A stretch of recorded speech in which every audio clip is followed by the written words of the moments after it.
Assalamualaikum warahmatullahi wabarakatuh. Perkenalkan, nama saya Bastia SPD CGP dari TK Tunas Harapan PGRI Desa Kedung Sari, Kecamatan Klirong, Kabupaten Kebumen, Provinsi Jawa Tengah. Di sini saya akan menjelaskan modul 1, yaitu Pemikiran Filosofis Ki Hajar Dewantara. Pendidikan dan pengajaran menurut Ki Hajar Dewantara. Menurut Ki Hajar Dewantara, pengajaran adalah bagian dari pendidikan. Pengajaran merupakan proses pendidikan dalam memberi ilmu atau berfaedah untuk kecakapan hidup anak secara lahir dan batin. Sedangkan pendidikan memberi tuntunan terhadap segala kekuatan kodrat yang dimiliki anak agar ia mampu mencapai keselamatan dan kebahagiaan yang setinggi-tingginya, baik sebagai seorang manusia maupun sebagai anggota masyarakat. Ki Hajar Dewantara juga mengibaratkan pendidikan adalah tempat persemaian benih-benih kebudayaan dalam masyarakat. Ki Hajar Dewantara memiliki keyakinan bahwa untuk menciptakan manusia Indonesia yang beradab, maka pendidikan menjadi salah satu kunci utama untuk mencapainya. Tujuan pendidikan menurut Ki Hajar Dewantara. Ki Hajar Dewantara menjelaskan bahwa tujuan pendidikan yaitu menuntun segala kodrat yang ada pada anak agar mereka dapat mencapai keselamatan dan kebahagiaan yang setinggi-tingginya, baik sebagai manusia maupun sebagai anggota masyarakat. Oleh sebab itu, pendidik hanya dapat menuntun tumbuh atau hidupnya kekuatan kodrat yang ada pada anak agar dapat memperbaiki lakunya dan tumbuhnya kekuatan kodrat anak. Ki Hajar Dewantara mengibaratkan peran pendidik seperti seorang petani atau tukang kebun. Anak-anak itu seperti biji tumbuhan yang disemai dan ditanam oleh Pak Tani atau Pak Tukang Kebun di lahan yang telah disediakan. Anak-anak itu bagaikan bulir-bulir jagung yang ditanam. Bila biji jagung ditempatkan di tanah yang subur dengan mendapat sinar matahari dan pengairan yang baik, maka meskipun biji jagung adalah bibit jagung yang kurang baik, dapat tumbuh dengan baik karena perhatian dan perawatan dari Pak Tani. Demikian sebaliknya, meskipun biji jagung itu disemai adalah bibit berkualitas baik, namun tumbuh di lahan yang gersang dan tidak mendapatkan pengairan dan cahaya matahari serta tangan dingin Pak Tani, maka biji jagung itu mungkin tumbuh namun tidak akan normal.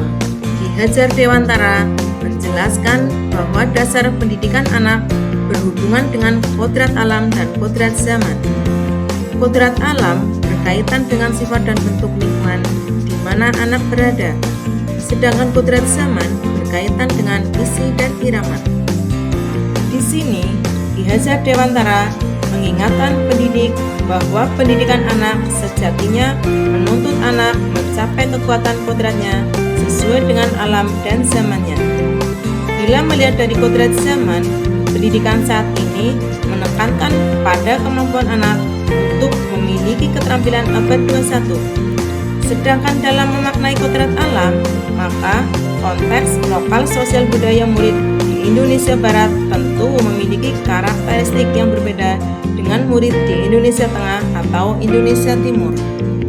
Budi pekerti menurut Ki Hajar Dewantara. Menurut Ki Hajar Dewantara, budi pekerti atau watak atau karakter merupakan perpaduan antara gerak, pikiran, perasaan, dan kehendak atau kemauan sehingga menimbulkan tenaga. Budi pekerti juga dapat diartikan sebagai perpaduan antara cipta, karsa, sehingga menciptakan karya.